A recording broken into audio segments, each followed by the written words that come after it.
The Deadliest Warrior. I'm sure if you're around my age and were a young boy in the early 2000s or even a girl, I don't know what girls get up to. Anyway, you probably have fond memories of watching slop reality TV shows, like this one on Spike TV. What more could a kid want than crazy guys shooting, slicing, or blowing up gelatin body molds or pig carcasses? Looking back at it, the show's very unique, I guess one could say, but also very ridiculous. Unless you're still 10 years old, then you probably really like it. If you've never watched the show, let me give you a little quick rundown on how it works. Every episode is pretty much identical, other than the factions that they pit against each other. And it goes something a little like this. You take one famous military leader or military in general, you put against the other one and figure out who would win. And obviously they don't put people against each other who have actually fought in history. Like, what would be fun about being like Taliban versus United States? We already know how that went. Not well. So they take some guys who are really obsessed with the certain group or are an expert in that group's weapons, and they put a list of said weapons together. Then they go shoot and slash and blow up shit to see which does more damage or is more efficient at killing things. It's not just the characters who play a part in pretending to be one faction or the other in this show, though. We also have a group of core characters, like showrunners. We have a doctor who probably isn't a real doctor. Who knows? We then have this kind of Chad guy. I don't know what he actually does, but he's real buff and kind of good looking, so he's like the main dude. And then we have a dorky computer guy who tells us really annoying facts and does the ultimate simulation at the end. They don't only act as showrunners, they're also sort of judges throughout this whole thing. But the ultimate decider of who wins in these episodes isn't decided upon by a judge. No, what they do at the very end of every single episode is they throw all of the numbers that they got from all the tests that they run throughout the show into a super ultra high-tech military computer program designed by Special Forces Green Beret Navy SEAL rocket scientists, and it runs some ultra advanced simulations and spits out the results of who is the deadliest warrior. To decide who is the deadliest warrior. With that out of the way, let's get into our first episode. Before starting this, I had to pick out some episodes I wanted to watch, ones that sounded interesting, and I didn't really struggle that much because a lot of these are pretty wacky. So this led me to choosing one that intrigued me above all the rest, actually. Imagine me digging through IMDb, reading all the episodes, and then one sticks out like a red coat in a black and white film. I cannot believe I wrote that. The Nazi Waffen-SS. The fanatical shock troops who led Adolf Hitler's evil charge for world domination. The Viet Cong. The ragtag guerrilla force that took the US military head-on and won the Vietnam War. The Nazi SS versus the Viet Cong. Now, this is cinema.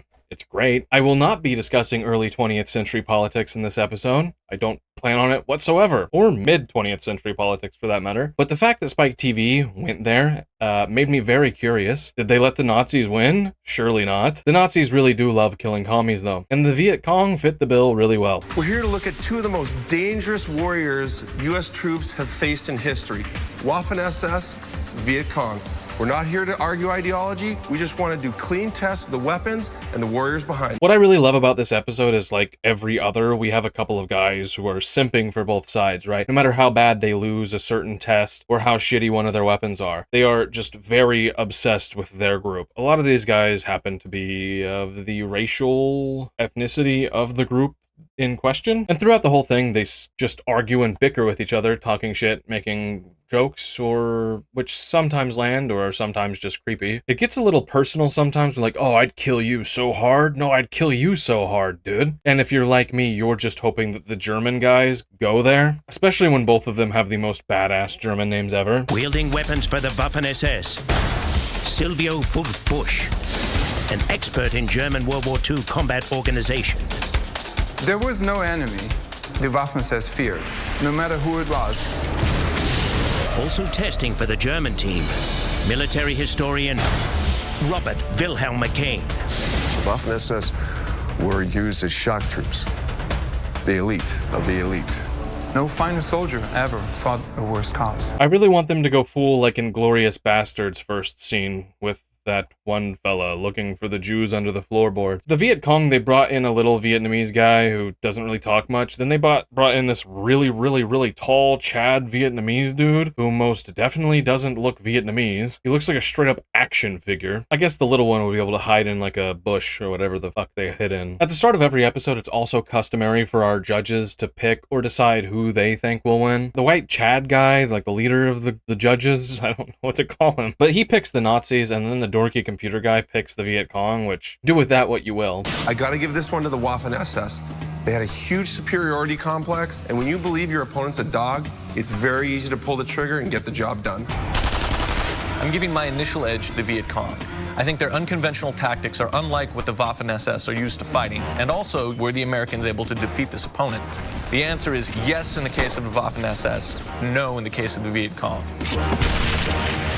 And it's time for our first tests of the show. The first items up are considered special items. Usually they save these for last or at some point in the middle, but they did it very first. I don't really understand the rules if there truly are any in the first place. Anyway, the Viet Cong have some mud sticks. Like they put some mud and shit together in a ball and poked sticks in it, and it does what you think it would do. It stabs. Punji sticks. The Viet Cong's toxic terror sticks. Poop has bacteria, and if that gets in the wrong place, it festers and it can grow. And when it grows, you become septic, and then you can die. Once they fall and this penetrates, that's where the E. coli gets into the body stream and causes death. Totally a real doctor, by the way. Tell us about this, man. This is freaky deaky here. You gotta be kidding me, right? I mean, this is being like at war with the Flintstones. Medieval, but then it works, and here's the evidence.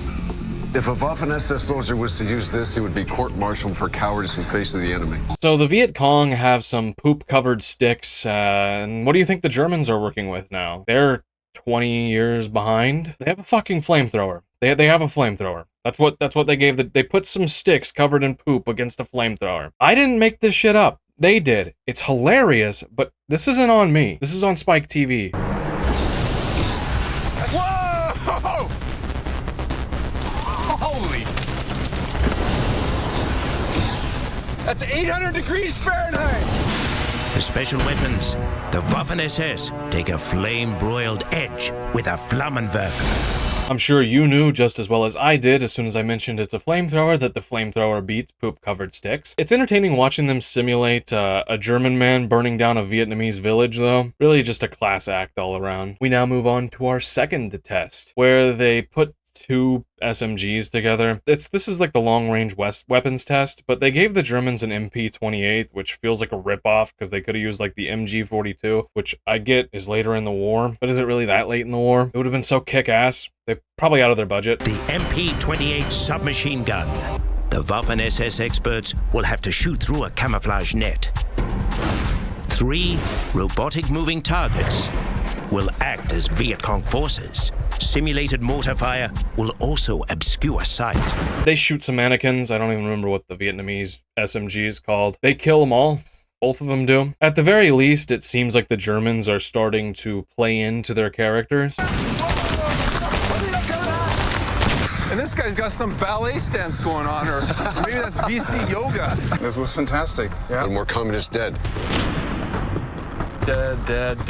Curtains. I'm all for this, really. They just need to keep amping it up. This test in general isn't super scientific. None of these are, and it kind of shows a flaw in the TV show, where whoever is the better shooter, especially with like bows or guns, does better. So it actually has nothing to do with who would win in history or what have you, or what weapon's better. It's mostly just personal. In the end, they shoot the same amount of people, and it's just dead even. So it's 1 to 1.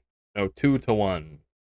Whatever. The next test sort of comes off similar to the first one because it's like traps or grenades, but it's like traps. I thought that the first test with the sticks covered in poop would be traps, but then they brought out a flamethrower. On the German side, we have the bouncing Betty. And these ball bearings were feared by the Allied soldiers beyond the obvious reason. They also maimed and castrated. Well, the nickname of this is the Bouncing Betty, and she's a very, very naughty girl. I think the roleplay is taking a different path, and I'm kind of uncomfortable. The bouncing Betty does what you think it does. It bounces up, blows up, and hurts people. Behind the shields. Max, you ready with the trigger? Ready. Okay, on 3, buddy. 3, 2, 1, Wow. Yeah, baby. Boom.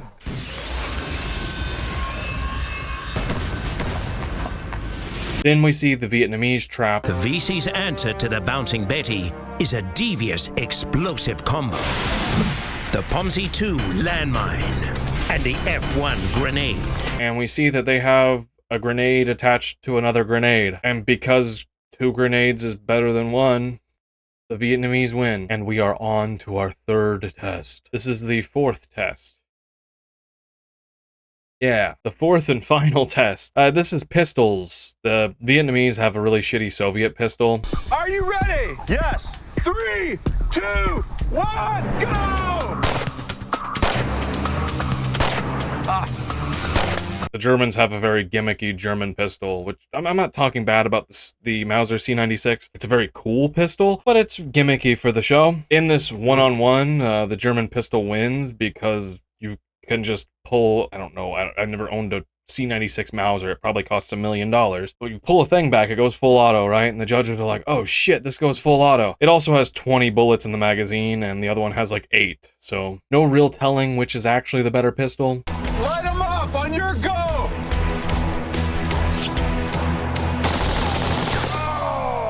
With our final test over and the commie pistol barely losing to the C96 because of its full auto memeability, it's our final showdown. But they don't just run a computer simulation to figure out who wins after doing all these tests. We also get a very silly battle. Áo này coi à? Cho mày. Nói đi. Mày hả? Tao giết mày chết bây giờ nè. It's as if they just hired several guys off the street who are Civil War reenactors and had them reenact battles. Here we see some Germans invading a little village of Viet Congs, but it looks more like a cornfield than a jungle. I think they just went out to a cornfield and filmed it out there. Here we see this very long, drawn-out battle where 5 guys versus 5 guys slowly whittle each other down till it's 1v1.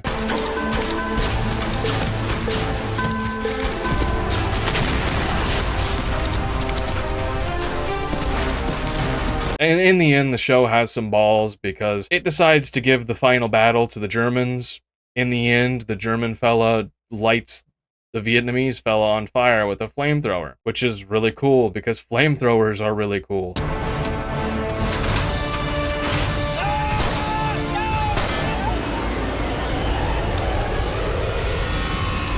I don't like it, but in this matchup, we had 2 bad guys, and I think the worst guys won. The Waffen-SS, in the end, were still superior. I'm really happy that the German guys went all out. They really took their role play seriously, and it paid off heavily. And with arguably the most ridiculous episode of television out of the way, with the Germans taking a decisive victory, we move on to another episode I thought sounded interesting because my video probably won't be long enough with only 1 episode. It was kind of a tough choice for a second episode of this show. There were several that I personally thought sounded interesting, like this ridiculous one, William the Conqueror versus Joan d'Arc. 2 French folks, which don't correct me, I know that William the Conqueror was Norman, and I know that the Normans were different. Maybe not in 1066, but before. They would have quite a bit of Norse ancestry and probably be kind of Norse, but they slowly transitioned into being French people. With this episode, there's 300 or 400 years of military advancement and technology separating the two, so of course Joan of Arc is going to win. Like, they have cannons and plate armor. So we move on to a different episode I decided to watch. This one being Comanches versus Mongols. The Comanches,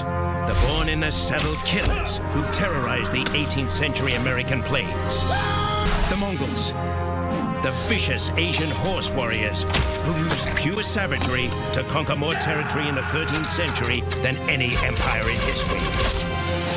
Who is deadliest? And oh boy, did it live up to it. It might have lived up to, if not more, than the Waffen versus Viet Cong episode. I don't know how many times I can say the N-word in this, which that's kind of funny. I'd say the N-word for Nazi. I don't know if you can actually top pitting the Nazis against the Viet Cong because that idea is just golden.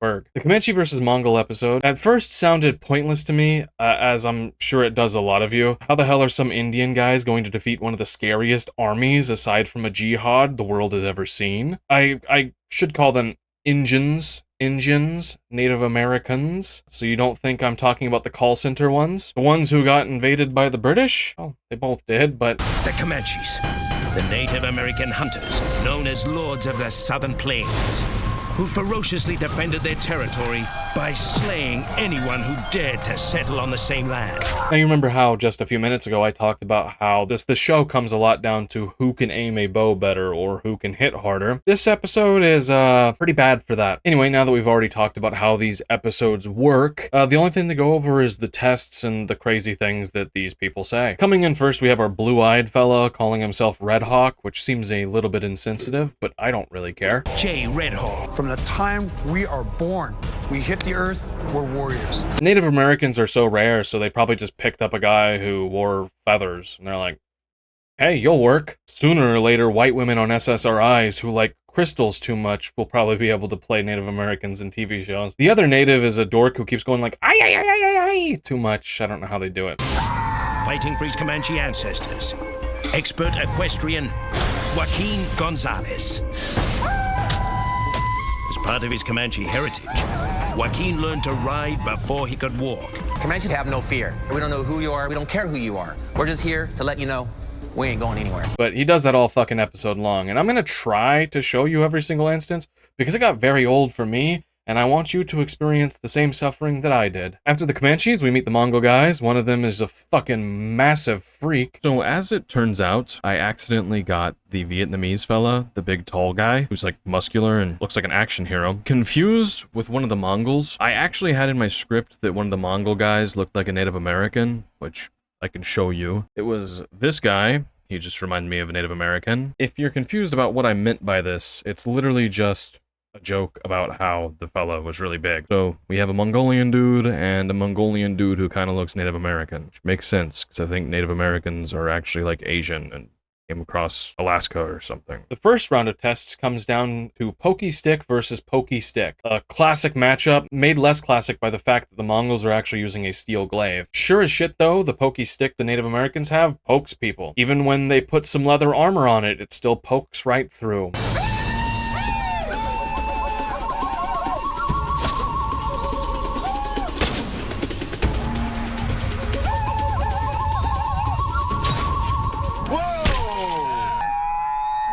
If you need a lesson on destroying indigenous people, wear some steel plate armor like the Spanish did. Mongols. They are like all-time greats at doing it.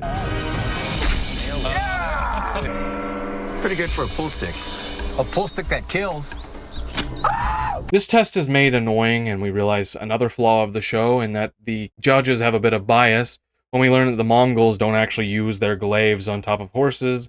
They use them against horses. So it's meant if a guy with the pokey stick is charging at you on a horse, you gut his horse. And because you can't use a gigantic glaive on a horse, they give it to the stick, which doesn't make sense because the Mongols use swords on their horse, which they talk about later. But the thing that they measure up against the Mongolian sword is so ridiculously bad that it doesn't even matter at that point. So the edge goes to the spear that the natives have. What's weird about the Mongols is they were honestly kind of primitive, like compared to who they were going against, the kingdoms that they conquered. So I don't think Indians would stand a challenge because they're much more primitive than the Mongols were. With the spear winning, it's off to our next test, where it's like bow versus bow. 3, 2, 1.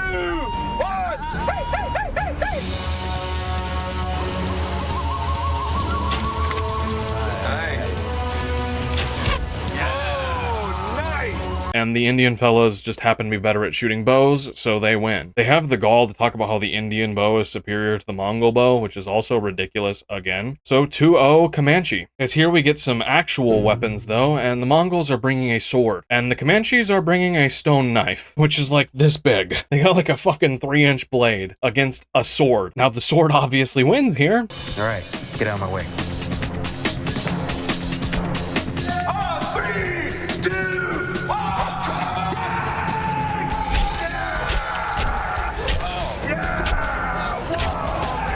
Although the Indian fellas try so hard to be like, no, this knife's actually really kick-ass, because, like, you could stab it really fast. And then the Mongol guy's like, well, I could just cut you in half, brother. That was slow and weak and nothing but flesh wounds right there. You took too long to kill him. It's not about killing. It's about getting in and out, in and out. While you still got your sword up here, we're in and out. And then you're like hunched over crying. Forget that we have range. So one slice, you're done. We decapitate you. Guess we're gonna find out, aren't we? With the Mongols now being down 2-1, it moves on to the last weapons test, where we have the Mongols bringing in a fucking steel mace, which is going up against a stone war axe. The test shows how fucking scary maces are, by the way. Mungtur will wield that flanged mace for the Mongols. Montu, are you ready? Yeah. 3, 2, 1, come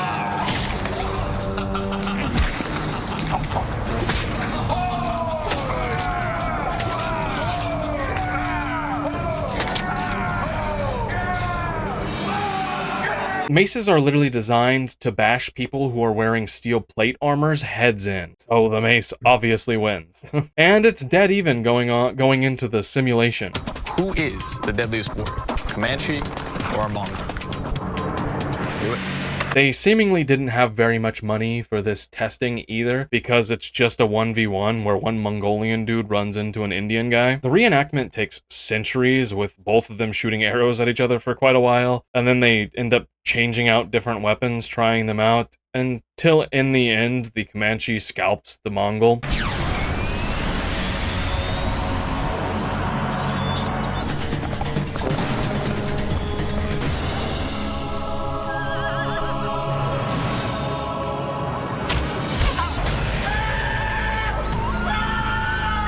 I had no doubt at all that the Comanches were, by far, the deadliest warrior. If only the Mongols gave the Indian fella a smallpox blanket, we wouldn't have been robbed this hard. Well, that was The Deadliest Warrior. I don't know what you guys thought about it, but this show is kind of fun to watch. It's very, very, very different compared to the things that I see on TV today, if I ever watch TV. Honestly, back then, trash TV was just kind of a part of life, almost like cartoons. We didn't use the internet nearly as much, especially because we didn't have phones. And if you were a kid, your parents didn't let you always play games or be on the computer. So we watched a lot of dumb shit like this. It kind of holds a certain sweet spot in my heart. Does that mean that the show's not terrible and I'm surprised it ever aired? No way. I think I kind of want to cover other shows from Spike TV, because these shows are wild. I don't know if I'd ever be able to cover something like Mansers or like 1,000 Ways to Die. Those are so dumb. I might give it a try. If you want to see me cover more TV shows like that, or even like the Bigfoot shows I've covered in the past, or those one monster guys who went out hunting like giant lizardmen, let me know by liking the video and commenting down below. If you made it this far and you enjoyed the video, subscribe to my channel. If you're on Team Mongol and Team Nazi, let me know. Until then, I'll see you guys next time. Thanks for watching again. If you have any other shows, like ones on TLC, I'll gladly take time off of watching movies that take fucking weeks to make the videos to watch a dog shit reality TV show that makes me laugh. So please comment. Anyway, I'll see you guys later. Peace.